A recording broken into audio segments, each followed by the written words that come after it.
Hello, once again, my brothers and sisters. So let's have a look at this solar eclipse of 2023 coming up in a few days. I would put a cool intro if I bothered to edit these videos, but I don't. So we'll just continue. So this eclipse is enormous. And it's not, I mean, we've had ones like this over the last few years as well. And even over the last around 20 years, this kind of thing has been happening sort of on repeat. This eclipse is only affecting, and I say only affecting, America and South America, and of course, Central America and Canada. You guys up there, whatever. Anyway, hope I'm not hurting any feelings. Why? Because it is only visible in those places. If you're in Australia, if you're in Asia, if you're in England or Europe or something like that, this does not apply to you. I really, really want to punch that home. Yes, you will have a couple of bad days around this eclipse. That's normal. In terms of your whole life, this will not be influencing you. Shoot me if you want. That's where I stand. It does not influence you. There's a reason why you are not present to see the eclipse, because it doesn't affect you. Anyway, sorry, I'm getting pissed off at nothing. But anyway, so that's the idea. And there's been quite a few eclipses like this, which just kind of sweep right across North America. So let's have a look at this chart. I'm still converting a previous video there. It's kind of funny. I'm doing budget YouTube at the moment. Maybe I'll upgrade one day, but right now you get the budget videos, which I still endorse massively. So on the left here, we have the arc of the solar eclipse, 2023, October the 14th. And you can see this is this sort of red center line. This is the center of the eclipse where it's going to be complete, a total eclipse. And then it's everywhere in between these two green lines, there's some kind of eclipse. So it'll be more partial further and further towards the edges. And of course, I mean, it's pretty uncanny. It's literally starts in the West Coast and finishes on the East Coast of Brazil. So this is really something. And quite a few like this, actually. And so basically, this is affecting America. And this is going to be it's basically part of, if you've seen my video on Instagram again, it's basically part of a long series of negative celestial omens, including many solar eclipses, and especially in 2008, the 40-day late heliacal appearance of Venus, which is unbelievable. Unbelievable for Venus to be 40 days late. I remember Rumen, my teacher, he said that in the Babylonian scripts, it says that when this happens, when Venus is late by this many days, or a long time late, it signifies the end of the world. Obviously, that's metaphorical. We're not talking about the 2012 doomsday nonsense. This is metaphorical. What happened? I mean, there was a huge financial crisis, right? And that when Venus eventually did rise, she had changed the kind of like hemisphere of the sky that she was rising in. There's these different paths on the horizon. It's all, I won't bother teaching it to you. It's very abstract and old ancient theory, which works very well. And instead of rising in the western path, she rose in the eastern path, or she rose in the path connected with the eastern lands. And Rumen's done a whole review of all this in his courses. So if you want to check that out, you can, although they're a little expensive. You better be kind of serious. Um, so yes, Venus, and so basically that was a big sign that the power in the world was shifting from the west to the east, not just in terms of direction. I mean, it is in terms of direction, but also in terms of most likely, also in terms of culture. And I mean, that's exactly what's happened. Russia and China are becoming more and more powerful all the time, and America is basically going down the toilet. I hate to say it, but that's what it looks like. And that's also what's being shown in the sky, which is really quite fascinating. Yeah. Now, here is the chart of the solar eclipse on the right, the actual astrological chart here. It's happening right with Spica. Now, we will have a look at some ancient omens, what they said this eclipse would be like, which is quite cool. And I'll explain how to use the ancient tablet and all this sort of stuff. It's pretty interesting stuff. But this is let's just do normal astrology first. Before we look at that, let's just do some normal astrology. What do we see? Solar eclipse, all right, it's happening at the end of Virgo with the star Spica, all right? If you've got a strong Spica in your chart, then this will affect you a lot. This is happening right on top of my Mars. So obviously it's not visible in Australia, so it's pretty irrelevant, but you know, I'll probably have a few days of, I don't know, conflict with my brother or something stupid. I better not drive, you know, around this solar eclipse because it might, you know, something may happen to my car or my income. It's sort of second house, third house stuff for me. It's not a huge. I am moving house, so that's also part of it. But anyway, and in the real sky, not just my chart, it's also happening with Mars. There is right here, only like 9, 10 degrees away, 10 and a half degrees away from that solar eclipse, which is basically the only planet. Mercury doesn't count, just so you guys know. Mercury doesn't count. And with Saturn opposite Venus during this eclipse, and Mars too, we're looking at some real serious financial probably changes in the world, financial problems. Now, this is where shit gets real, and I might get shadow banned. I'm going to be careful the way I choose my words here. But this eclipse is happening. You're not going to believe this. Exactly, almost exactly in the degree. It's like 4 degrees or 3 degrees away from the exact place where Mars became visible right before you know what began in 2020. I will show you the chart just to prove the point. So if we have a look at Washington, D.C., let's put in, I think it's October of 2019 here.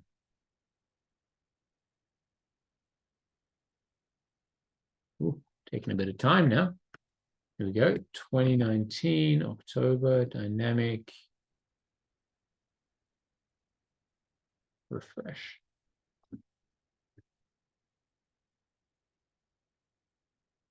Oops. Oh, come on. Wow, something doesn't want me to talk about this. So let's go to October. Cool. Now, what do we see here? Right at the end of October, up here, I'll zoom in for you guys. We have Mars with these little red letters above his head in the 21st degree of Virgo, MF0. Morning first, meaning the first rise. This is extremely important. The first appearance of a planet dictates the whole cycle of that planet. What's Virgo? Virgo is health. Mars is pestilence, disease, right? It's also tyranny, and the police control. So all of these themes, right, are being mushed together in the sky. Mars, the devil, is being given power here. I mean, obviously, this was in the past. And this is in the 21st degree of Virgo, morning first. So very, very significant for America, especially. Now, let's have a look at this chart. Where is the solar eclipse happening? In the 26th degree of Virgo. Visible across all America, and Mars is close by. So this is very worrying, actually, astrologically. This is very peculiar. Now, because that you saw there, the sun and the moon, the eclipse itself was happening on the MC, meaning the noonday point. It was happening basically at midday. Let me just double check that. What time of day? Oh, shoot, I didn't save it. But it's kind of happening sort of around 12. That is the middle watch of the day, which means that it will not take effect for another 1 to 2 years, okay? So you're not going to see these effects immediately. They're going to be delayed. And there will be some resurgence of the themes that we saw throughout 2020 and 2021, especially regarding diseases, police, the health system, also knowledge, information, right? False information and true information. There's going to be a lot. I mean, there's always that going on, but it'll be even more heightened. And the other thing is the dirty W word. I mean, it's an eclipse with Mars. Last time I saw an eclipse with Mars was, again, happening at midday, directly over Syria. And that was 1 year or 1 to 2 years before the Syrian war began.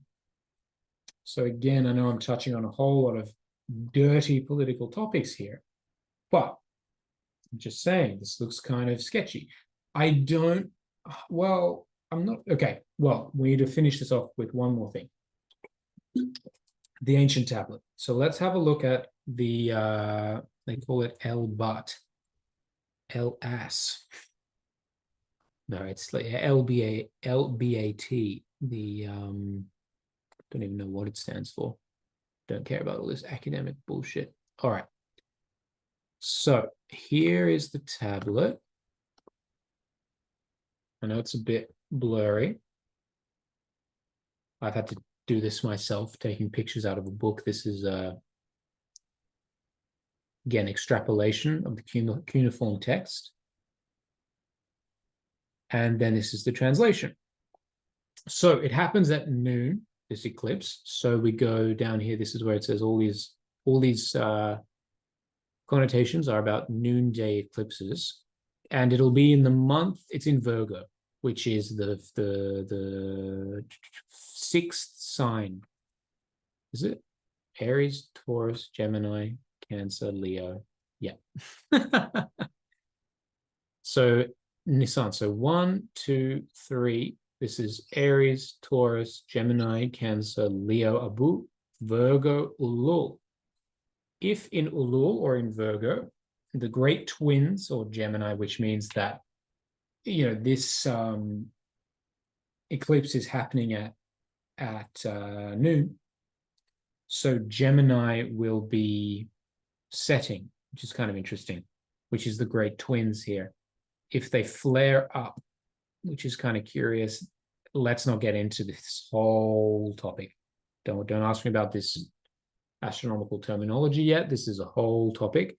I could explain some of it, but it's just not for this video. If they flare up, or if they, there's lots of different possibilities of what this means, but we could assume if they appear, meaning that the sun is eclipsed, and in that darkness, the stars appear. Then the harvest will prosper, but there will be hostilities. So this is interesting, right? So let's have a look at this chart again. Eclipse happening sort of here at the end of Virgo, which is close to the crow.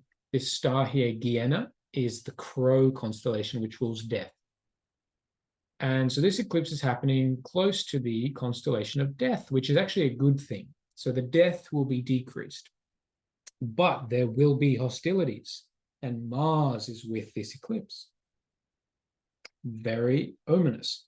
The eclipse that happened in Syria, I have a whole file actually devoted to the solar eclipses over the last 10 years or something. Let me get it up. I've learned in astrology, eclipse omens. No, hold on.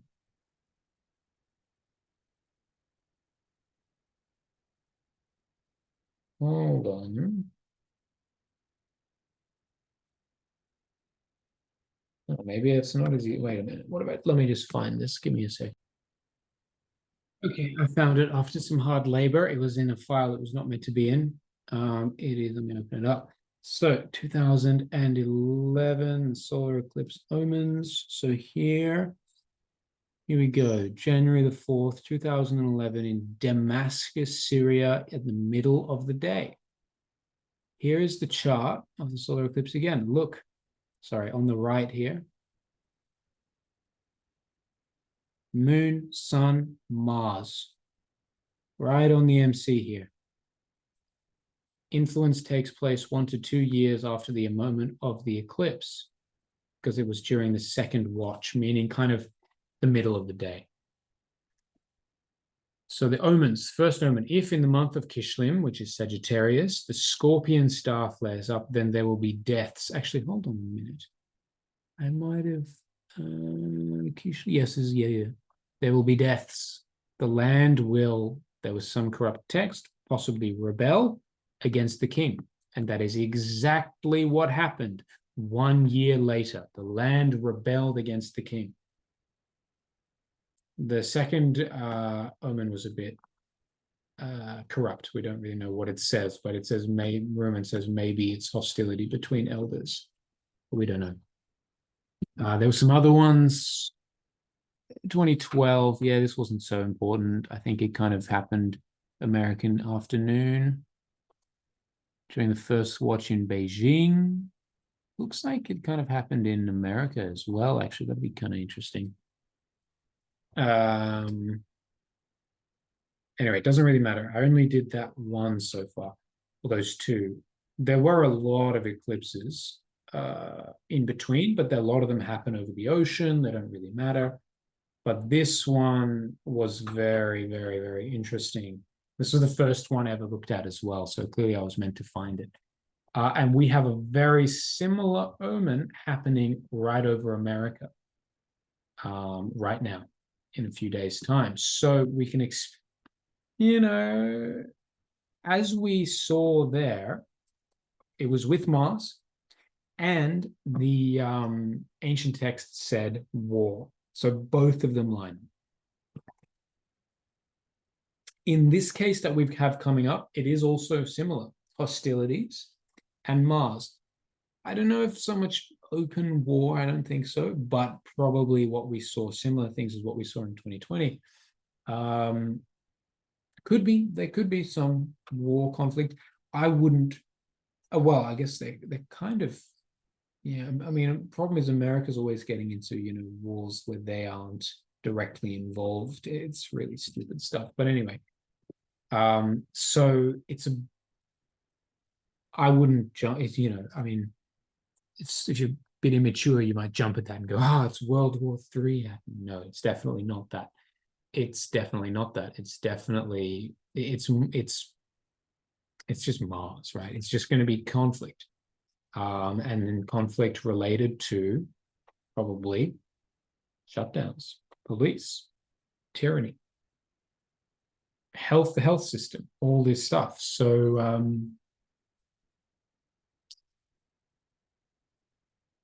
it's kind of an interesting, basically the omen from the tablet is less serious than the one that was there for Damascus. So yeah, it's pretty curious stuff that's going on. I need to get back into that solar eclipse research actually, because it was a lot of fun finding that stuff. And the ancient text that I was using today, basically the way you use it, this will be how I finish. The way you use it, you look at the eclipse. Is the eclipse happening in the first third of the day, the second third, or the last third of the day? If it's in the first third, we call it the morning.